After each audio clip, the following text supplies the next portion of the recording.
예수께서 그곳을 떠나 지나가시다가 마테라 하는 사람이 세관에 앉아 있는 것을 보시고 이르시되 나를 따르라 하시니 일어나 따르니라. 예수께서 마태의 집에서 앉아 음식을 잡수실 때에 많은 세리와 죄인들이 와서 예수와 그의 제자들과 함께 앉았더니 바리새인들이 보고 그의 제자들에게 이르되 어찌하여 너희 선생은 세리와 죄인들과 함께 잡수시느냐. 예수께서 들으시고 이르시되 건강한 자에게는 의사가 쓸데없고 병든 자에게라야 쓸데있느니라. 너희는 가서 내가 긍휼을 원하고 제사를 원하지 아니하노라 하신 뜻이 무엇인지 배우라. 나는 의인을 부르러 온 것이 아니요 죄인을 부르러 왔노라 하시니라. 이 세상에서 가장 좋은 친구가 누구냐? 가장 귀한 친구가 누구냐? 영국의 런던 타임즈라고 하는 신문사에서 이렇게 질문을 했어요. 어떤 친구가 가장 좋은 친구인가?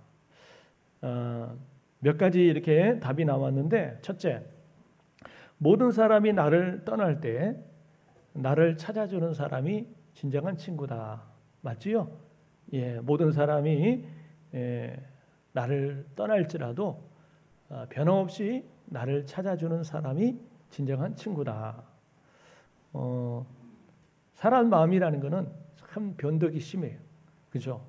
그래서 오늘 이렇게 가까이 하다가도요, 내일 또 언제 변할지 모릅니다. 그래서 돌아설 수 있는 존재가 바로 인간이거든요. 그렇게 다 나를 돌아서고 나를 떠나도 나를 변함없이 찾아주는 친구가 있다면 바로 그 사람이 진정한 친구다. 두 번째, 내가 괴롭고 억울하고 말 못한 그런 형편에 있을 때 내 마음을 알아주고 나를 위로해주는 그 친구가 참 친구다 그래요. 그죠? 우리가 내 마음을 뭐 이렇게 뒤집어서 속을 이렇게 보여줄 수도 없고 이걸 어떻게 표현할 수도 없고 참 답답한데, 누군가가 내 속에 있는 마음, 답답하고 속상한 마음을 알아주고 이해해주고 공감해주고 위로해주고 그런 친구가 있다면 참 좋은 친구라고 할 수 있겠죠. 세 번째, 그 친구를 만나면 기쁨이 갑절로 늘어나고 내가 슬프다가도 그 친구를 만나면 슬픔이 반으로 줄어드는 그런 친구. 예, 그런 친구가 좋은 친구다. 이렇게 답이 나왔어요. 그죠? 예, 그 친구를 만남으로 기쁨이 배가 되고 그 친구를 만남으로 슬픔이 반으로 줄어들 수 있는 그런 친구가 있다면 정말 좋은 친구라고 생각이 듭니다. 축복합니다. 오늘 여러분들이 그런 좋은 친구를 만나기를 주님의 이름으로 축원합니다. 근데 더 귀한 것은, 더 성숙한 사람은 그런 친구를 만나기를 소원하는 것도 좋지만 내가 그런 사람이 되어주는 것, 내가 그런 친구가 되어주는 것, 이것이 더 성숙한 모습인 줄 믿습니다. 주변 사람들에게 또 우리 교회 성도들 안에 바로 여러분들이 그런 좋은 친구가 되어주기를 바랍니다. 얼마나 귀해요. 근데 여러분, 세상의 친구는 아무리 좋아도 한계가 있어요. 사람이기 때문에, 인간이기 때문에 사람에게 갖는 한계가 있고 인간에게 갖는 한계가 있어요.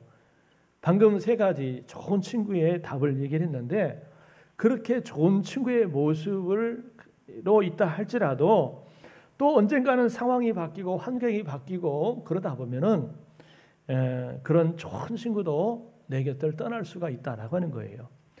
상황이 바뀐다든지 아니면 그 사람이 뭐 어떤 일로 인해서 내 곁을 떠난다든지 또는 병들어 죽는다든지 또는 때가 돼서 세상을 떠난다든지, 여러분 그렇게 되면은 그 좋은 친구도 내 곁에 머물러 있을 수가 없습니다. 세상 친구가 내 마음을 다 이해하고 알아준다 할지라도 내 마음을 온전히 100% 다 알 수는 없어요. 나의 상처난 마음을 다 싸매줄 친구는 없습니다.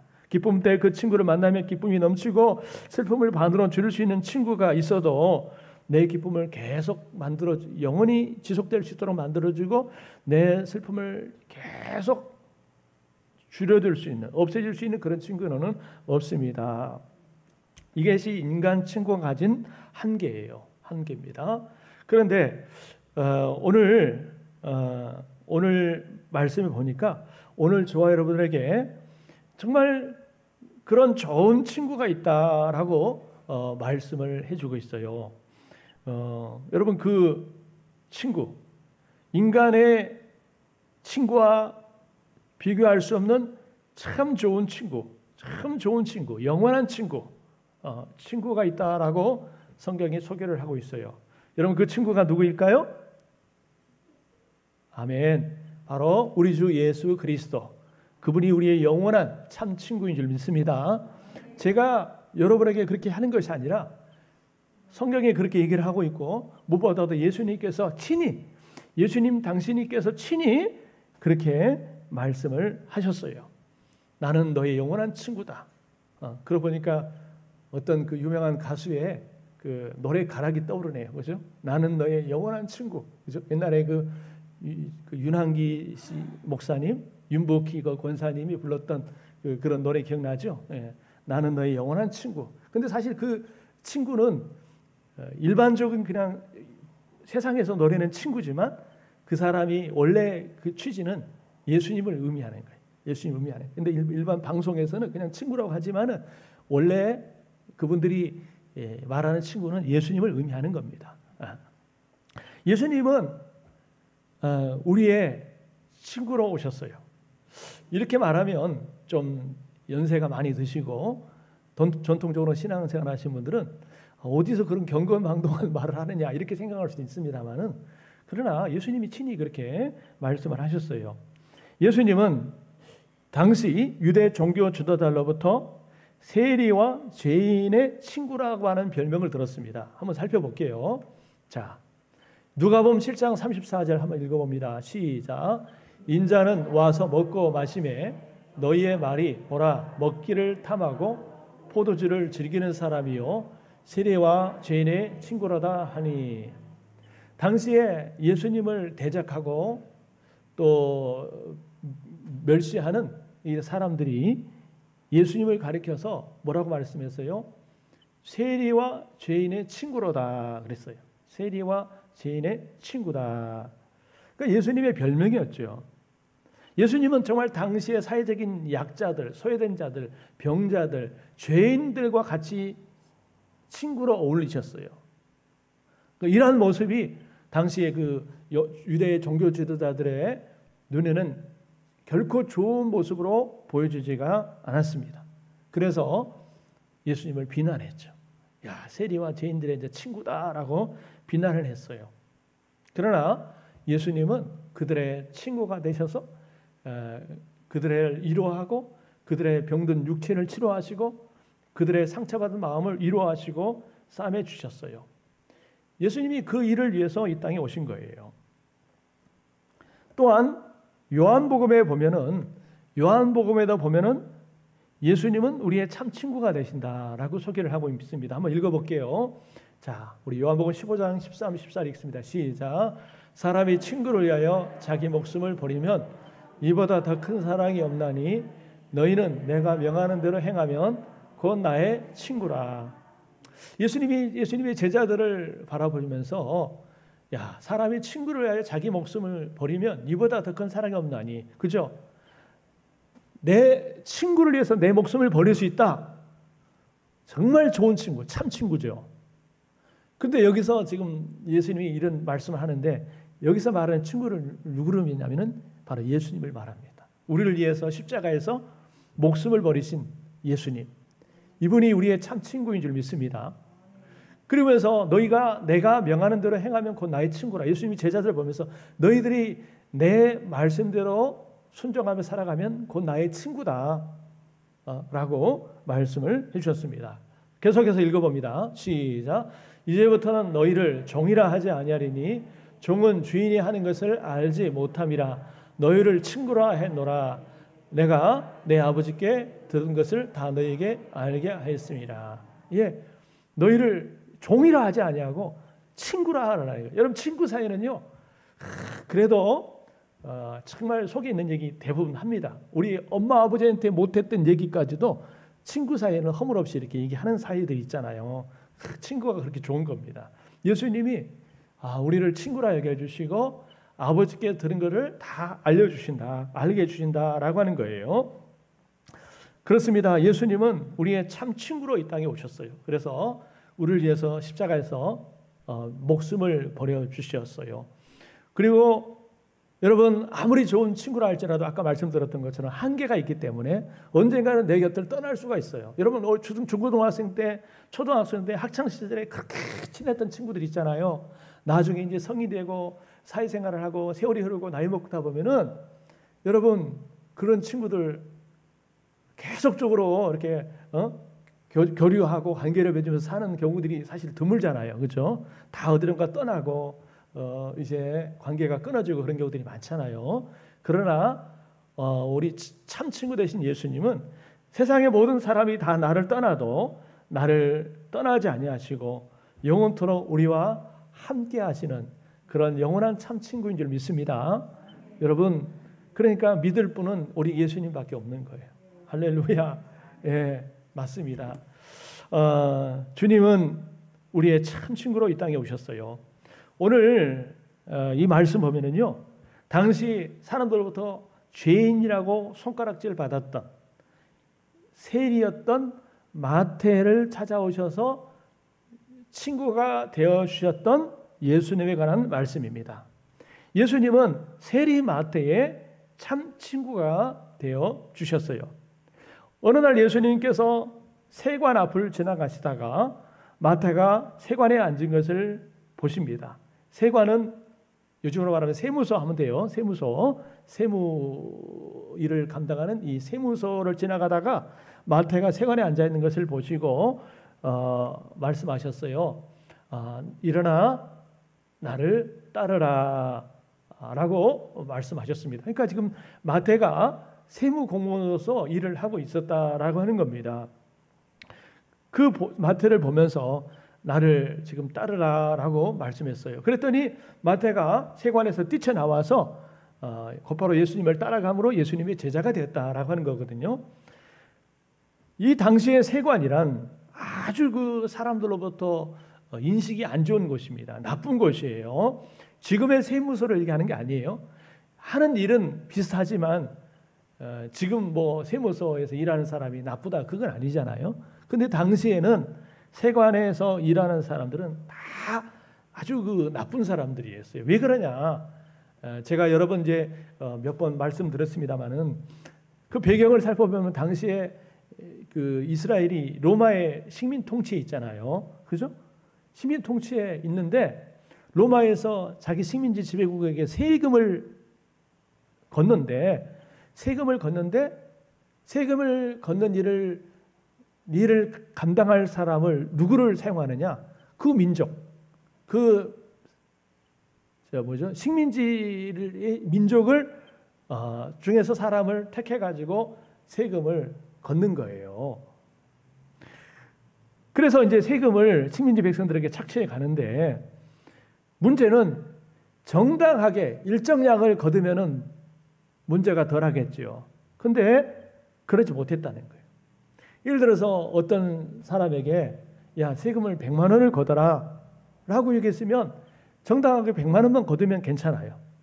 근데 당시에 모든 세관에 앉아있는 세리들이 100만 원이 아니라 어떤 사람은 300만 원, 어떤 사람은 500만 원을 걷어가지고 100만 원은 로마 정부에 바치고 나머지 금액을 다 자기가 착취한 거예요. 그러니 자기는 부자가 될 수 있었지 모르겠지만 자기 동족들에게 저 나쁜 놈, 저 도둑놈, 이 같은 동족의 피를 빨아먹는 저 나쁜 놈 하면서 다 손가락질 받고 욕을 먹고 이 죄인이다라고 하는 소리를 들었다라고 하는 거예요.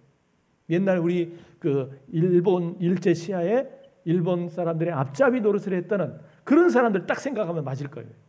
얼마나 여러분 싫었습니까? 그런 사람들, 일본의 앞잡이 노릇하는 사람들, 우리 민족이 얼마나 여러분 증오했습니까?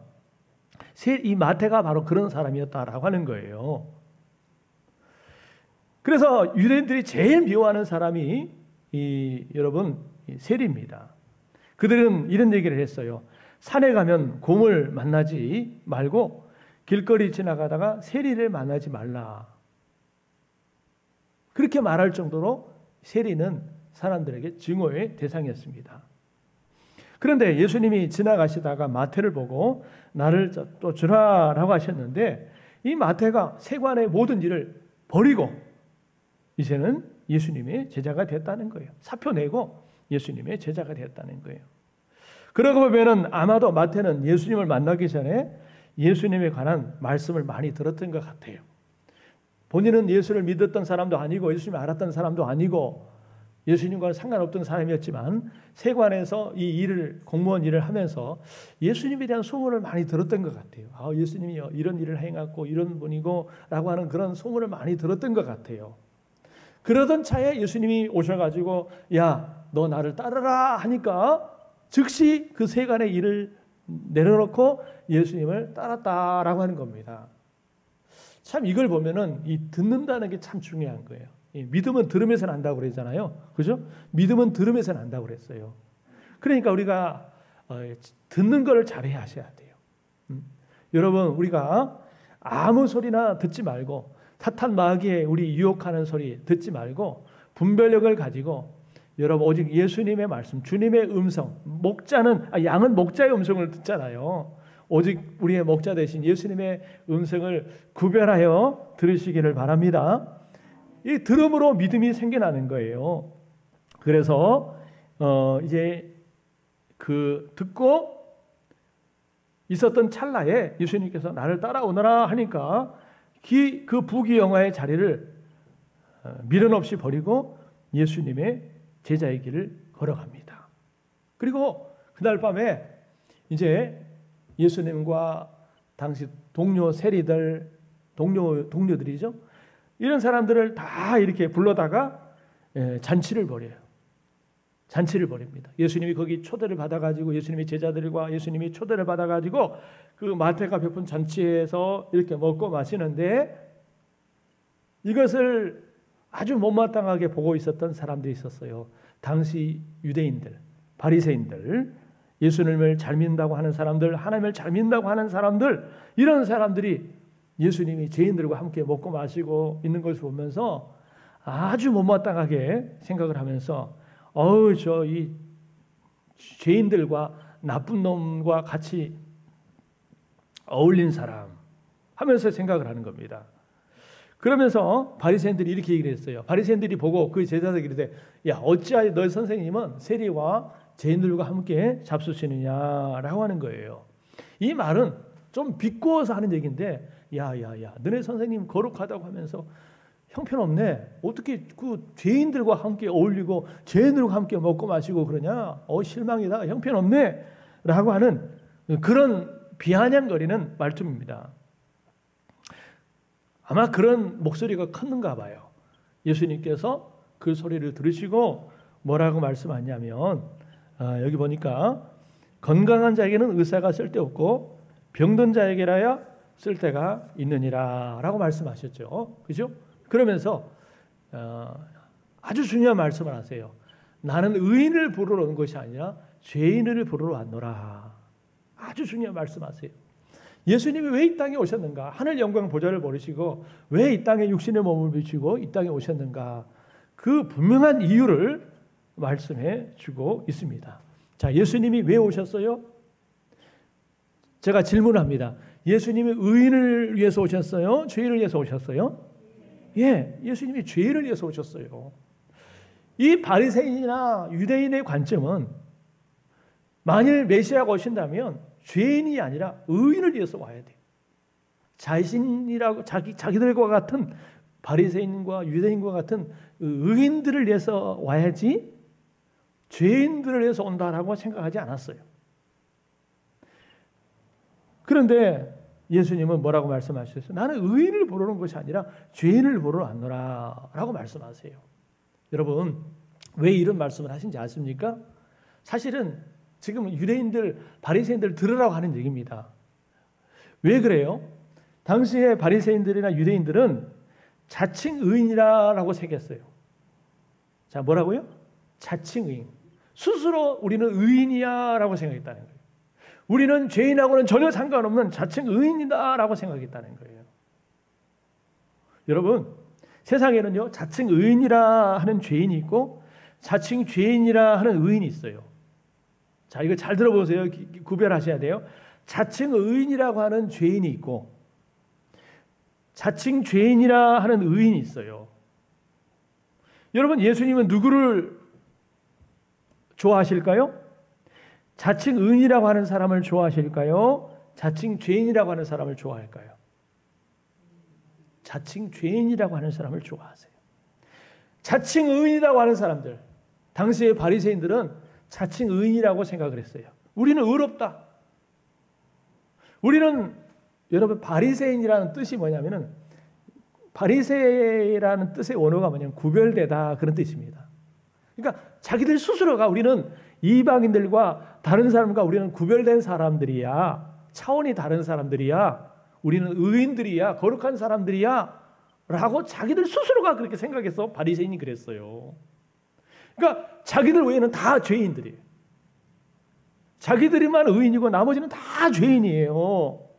그래서 스스로 의롭다라고 생각했다라고 하는 것입니다. 여러분, 하나님이 의롭다라고 해야 되는데 하나님이 의롭다고 하는 것이 아니라 자기들 스스로가 의롭다라고 생각을 했어요. 자기들은 의롭다, 우리는 잘 믿는 사람들이다, 우리는 믿음이 좋은 사람들이다 라고 했던 바리새인들이 자칭 의인입니다. 그러나 사실은 이 사람들은 죄 용서함을 받지 못하는 죄인들이, 진짜 죄인들이 이 사람들이에요. 그러나 여기 마태와 같은 사람은 자칭 죄인입니다. 마태와 같은 사람은 항상 어떤 마음을 가지고, 나는 죄인이야, 나는 부족한 사람이야, 나는 죄인이야, 항상 이런 마음을 가지고 있어요. 자칭 죄인이라는 마음을 가지고 있어요. 여러분, 예수님은 바로 그런 사람, 나는 자칭 죄인입니다 라고, 나는 정말 부족한 사람입니다 하고 스스로 생각하는 바로 그런 사람을 위해서 오셨다는 거예요. 할렐루야. 그리고 그런 사람을 용서해 주시고 그런 사람을 향해서 너야말로 진짜 의인이다, 내가 기뻐하는 사람이다 라고 말씀했어요. 여러분, 자칭 의인이 되지 마시고 자칭 죄인이 되시길 바랍니다. 예수님이 그런 사람을 기뻐하셔요. 여러분, 세상에는요, 자칭 의인이다라고 생각하는 사람들이 많아요. 다른 사람은 다 죄인이고 나쁜 놈이고 나만 의로운 사람이다, 나만 잘 믿는 사람이다, 나만 거룩한 사람이다 라고 생각하는 바리새인과 같은 사람들이 많습니다. 이런 사람들은 예수님이 기뻐하는 사람이 아니에요. 자, 오늘 마태를, 예수님께서 마태를 정말 사랑하셨어요. 자, 그러면 예수님께서 왜 마태를 사랑하셨는가? 자, 이걸 한번 보겠습니다. 세 가지 이유를 보게요. 말씀 잘 듣고 있지요? 예. 새벽기도, 수요일날 금요기도에 예배를 자주 이렇게 드리는 사람들은 그러지 않겠습니다만은, 주일날 딱 한 번 예배 드린 사람은 이 시간이 얼마나 소중한 시간입니까? 그죠? 그래서 집중해서 말씀을 잘 들었으면 좋겠어요. 자, 예수님께서 왜 마태를 사랑하셨는가? 세 가지 이유를 한번 살펴볼게요. 첫째, 한번 읽어볼게요. 시작. 마태는 자신이 죄인임을 깨달은 사람이었습니다. 자, 여러분, 예수님은 누구를 사랑하신지 아십니까?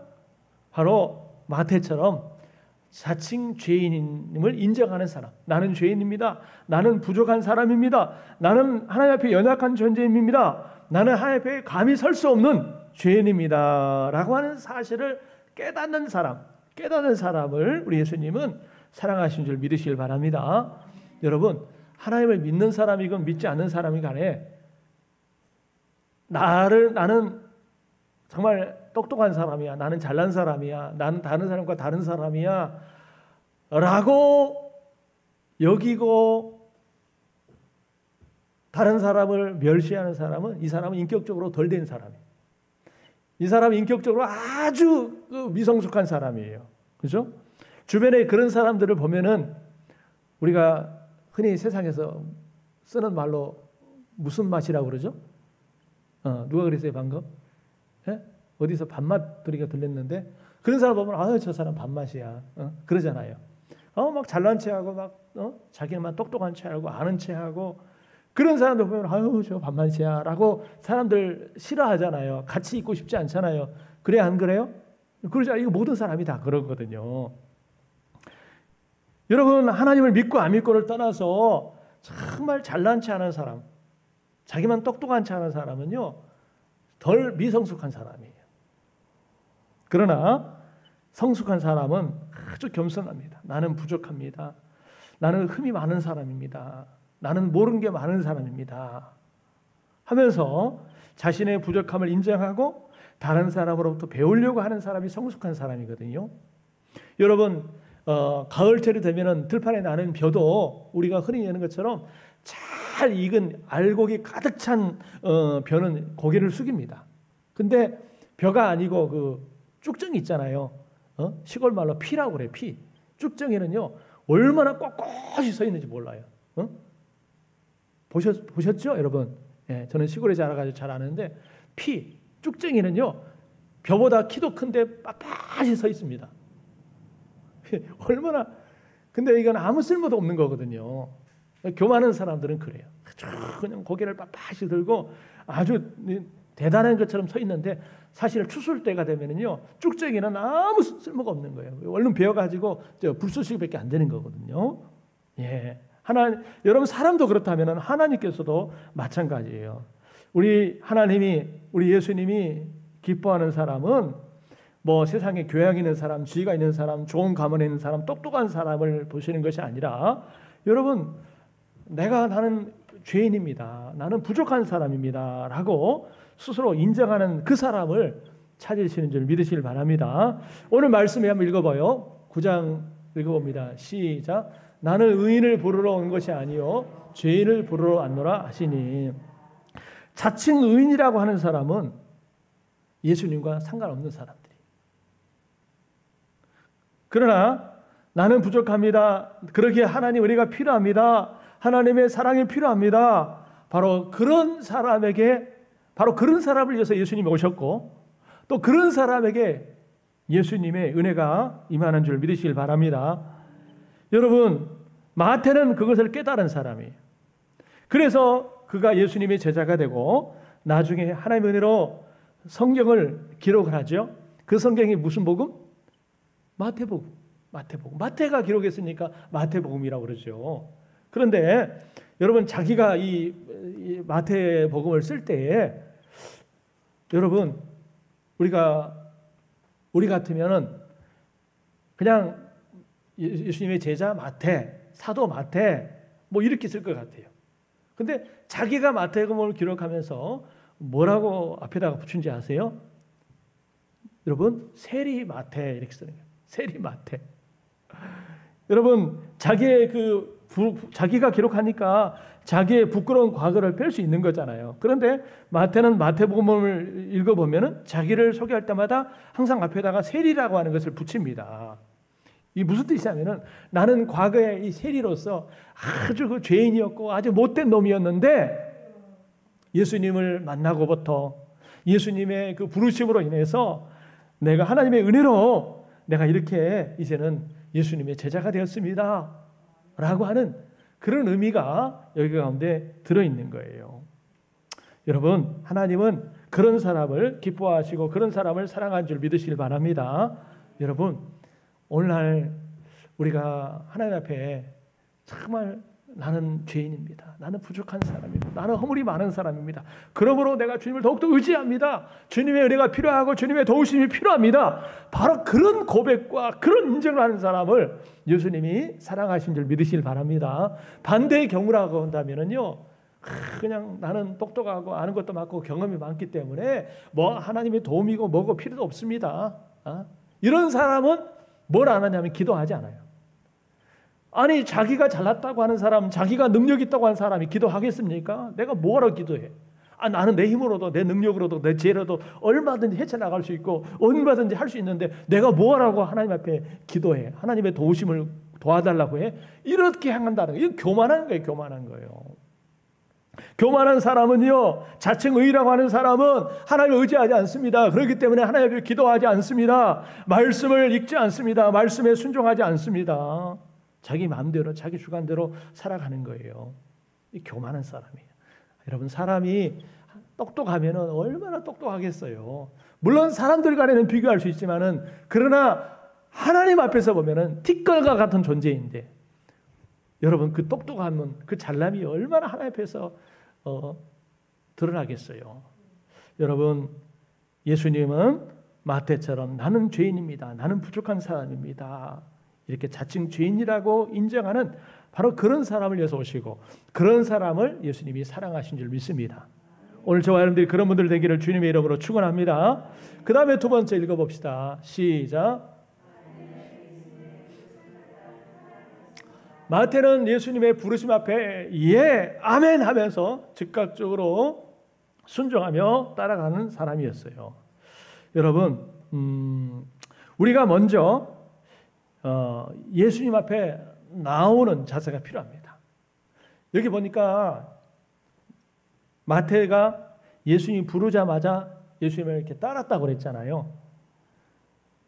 그런데 그러기 전에 또 성경에 보면, 신약성경에 보면은 예수님이 부르시기 전에 스스로 예수님의 소문을 듣고 예수님 앞에 나와서, 예수님 앞에 찾아 나와서 예수님의 은혜를 입고 사랑을 입고 치유와 기적을 경험했던 사람들이 정말 많습니다.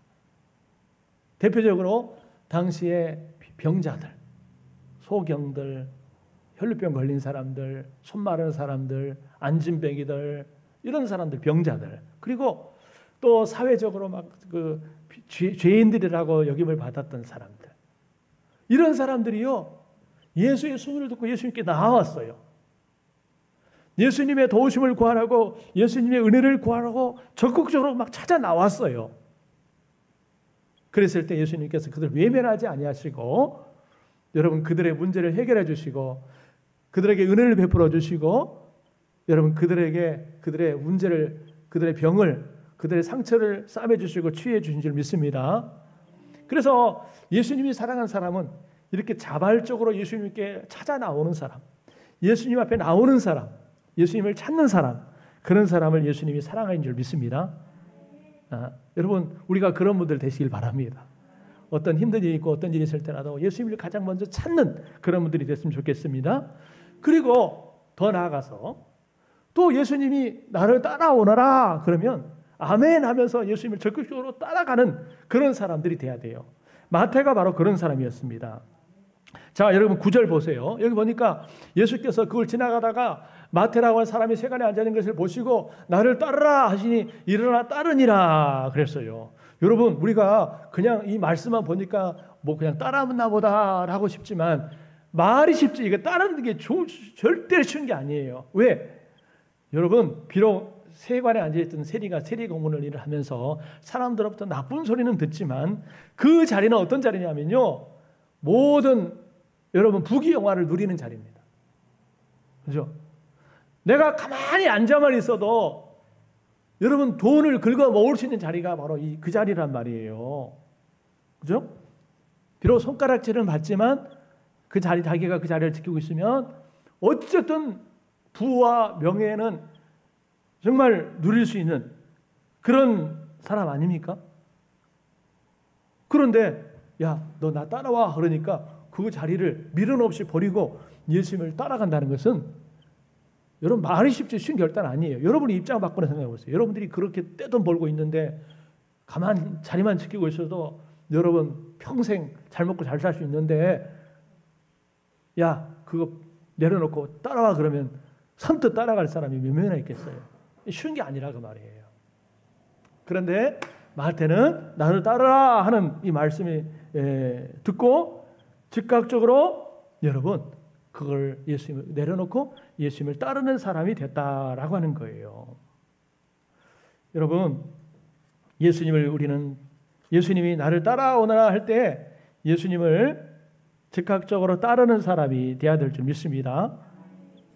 여러분, 그래서 예수님이 마태를 사랑하셨어요. 마태는 예수님이 나를 따라오너라 할 때 그 자기의 부귀영화를 누릴 수 있는 모든 자리와 특권과 이것들을 다 내려놓고 예수님을 따랐던 사람입니다. 이러한 마태의 모습을 예수님이 사랑하셨어요. 예수님이 사랑하셨어요.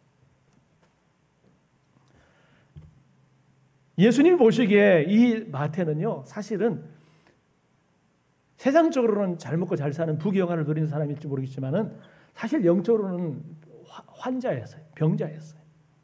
치료가 필요한 사람이었어요.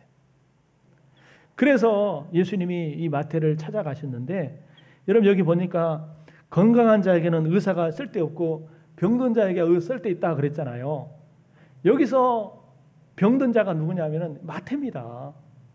사람들 보기에 겉으로는 아이고 막 부귀영화를 누리고 권세를 누리는 것 같지만, 예수님 보시기에는 이 사람은 치료가 필요한 병자였어요. 예수님이 필요한, 참 의사가 필요한, 의사이신 예수님이 필요한 병자였다는 거예요. 그래서 예수님이 세리 마태를 찾아가셨고, 그래서 그를 이 세 사람 치료하고 새 사람 만들어주기 위해서 여러분 마태를 찾아가셔서 너는 나를 따라오너라 라고 말씀하신 줄 믿습니다. 그랬을 때 마태가 어렵지만 힘들지만 그 부르심 앞에 순종했을 때에 그런 그 과거의 모든 그런 상처, 죄가 다 치유받고 용서받고 이제는 예수님의 제자로서 새로운 인생을 살아가게 된 줄 믿습니다. 그래서 여러분, 내 자신이 죄인임을 알고 예수님 앞에, 우리의 참 의사가 되신 예수님 앞에 나아가는 사람, 그리고 그 예수님을 따라가는 사람이 예수님이 기뻐하시는 사람이라는 사실을 여러분 꼭 기억하시고, 여러분 먼저 저와 여러분들이 예수님을 찾는 사람이 되시고, 또한 예수님이 부르심 앞에 아멘 하면서 따라가는 여러분 되시길 바랍니다. 예수님을 우리가 찾아야 할 이유가 있다면, 예수님은 우리의 참된 의사가 되시고, 우리는 사실은 병자와 같거든요. 이렇게 말하면 나는 병자가 아닌데요, 나는 환자가 아닌데요 라고 속으로 생각할 분이 계시겠지만, 여러분 우리는 다 병자예요. 여기 보니까 12절에 보니까 병든 자라는 표현이 있잖아요. 병든 자. 여러분 당시에 바리새인과 유대인들은요, 자기들은 병든 자라고 생각하지 않고 건강한 사람으로 생각했어요.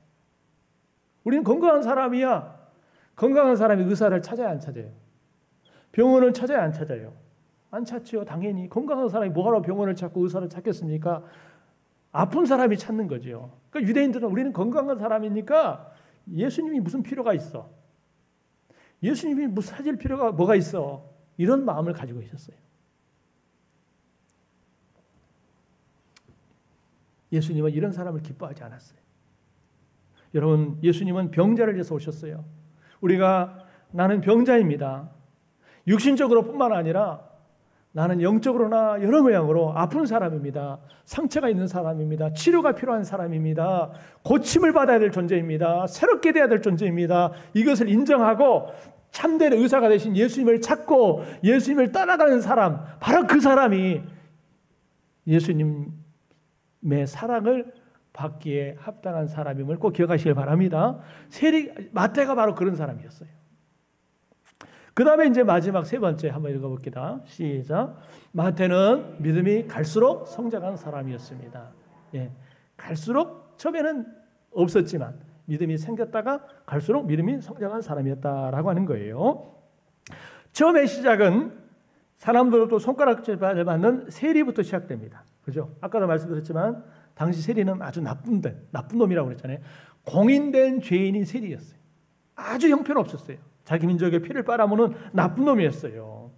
근데 거기서부터 시작을 했는데, 중요한 것은 예수님을 만나고부터 이제는 점점 그 믿음이 성장했다는 거예요. 나쁜 놈이었고 죄인이었지만 이제 예수님의 부르심을 따르고서 예수님의 제자가 되죠. 그리고 예수님의 제자로서 만족한 것이 아니라 나중에는 아까도 말씀드렸지만 뭘 썼다고 그랬어요?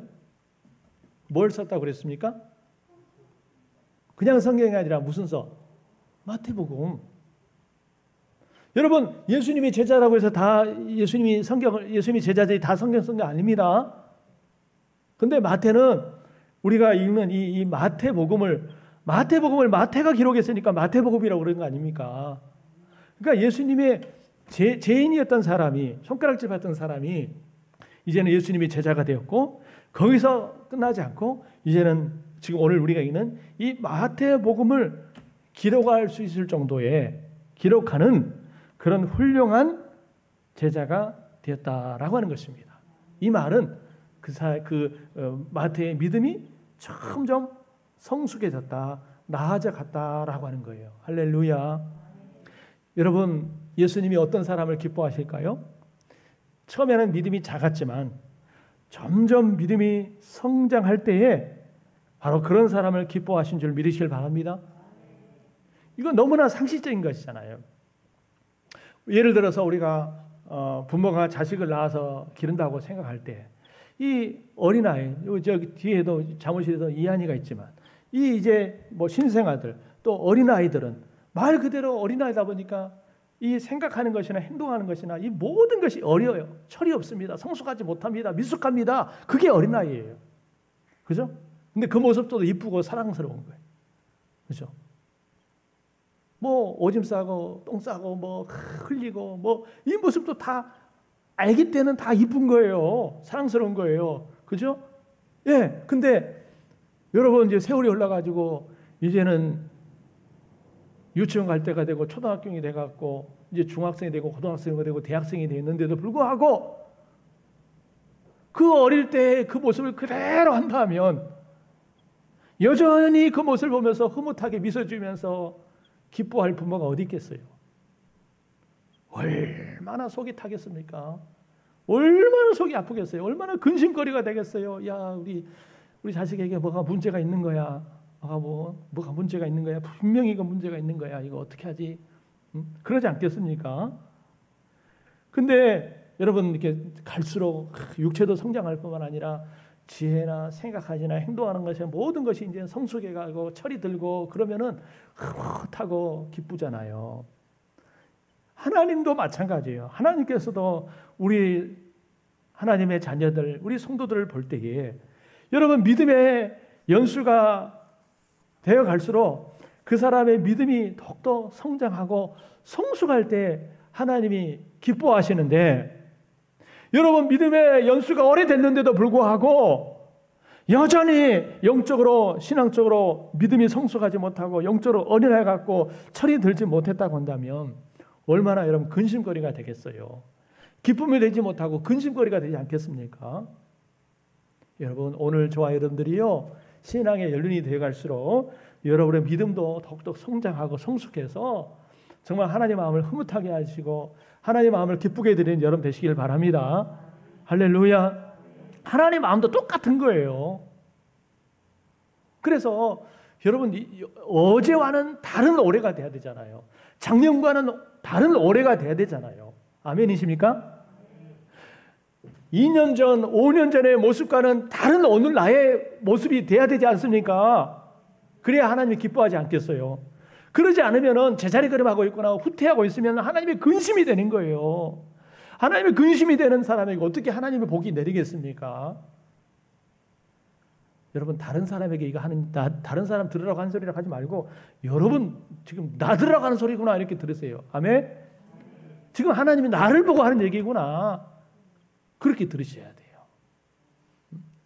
그래서 예전에는 예배도 드린 동 마는 동 끌려 나오듯이 했던 사람이 이제는 자발적으로 스스로 주일 성수하고 주일 성수도 모자라서 이제는 주일 오후 예배도 드리고 수예배도 드리고 금요일도 드리고 새벽에도 나와 기도하고 이러면은 여러분 하나님 보시면서 야, 저 아무개 믿음이 더욱더 성장해 가는구나 성숙해 가는구나 하면서 기뻐하지 않겠습니까? 아멘 소리가 왜 줄어듭니까? 하기 싫으세요? 왜 여러분 기뻐하지 않겠습니까? 근데 반대 경우로 생각해 보세요. 예전에는 주일 예배는 기본이고 오후 예배도 수예배도 금요일 날도 새벽에도 열심히 기도했던 사람이 어느 순간에 보니까 수요예배 잘라먹고 금요예배 잘라먹고 오후예배 잘라먹고 나중에는 이제 주일 오전 하나만 간신히 두루뭉 만동하면은 여러분 하나님 마음이 얼마나 근심이 되겠어요. 여러분 기도하지 않았던 사람이 여러분 기도 생활을 시작하고 전도에 대해서 무지했던 사람이 여러분 전도에 힘쓰고 새벽 기도하지 않았던 사람이 새벽 기도를 하고 교회 안에서 손 하나 까딱하지 않았던 사람이 팔을 걷어붙이고 봉사하고 섬기고 그런 모습을 보면서 하나님이 야, 저 믿음이 성장했구나, 성숙했구나 그렇게 흐뭇해하지 않겠습니까? 이렇게 믿음이 성장하는 사람, 이렇게 성숙해 가는 사람을 우리 하나님이 예수님이 기뻐하신 줄 믿습니다. 오늘 저와 여러분들이 그런 주님을 기쁘게 하는 분들 되길 바랍니다. 할렐루야. 그래서 우리 예수님을 기쁘게 해드려야지 예수님을 근심케 하면 되겠습니까? 내가 주 예수님을 근심케 하면서 하나님께 복을 달라고 하나님 축복해 달라고 그렇게 기도하고 그렇게 소원하면 야 나한테 달라고 하기 전에 네 자식을 좀 바꿔봐. 그러지 않겠어요? 내가 먼저 하나님 앞에 여러분 구원의 은혜는 우리가 공로나 우리 행위에 있는 것이 아니에요. 우리가 잘한다고 구원해 주시고 못한다고 구원 안 하고 그런 건 아니지만 그러나 여러분 축복은 우리의 행위에 따라서 주어진다는 사실을 꼭 기억하시길 바랍니다. 그래서 오늘 마태처럼 오늘 우리 모두가 예수님을 기쁘게 하는 모든 분들에게를 주의 이름으로 축원합니다. 자, 기도합시다.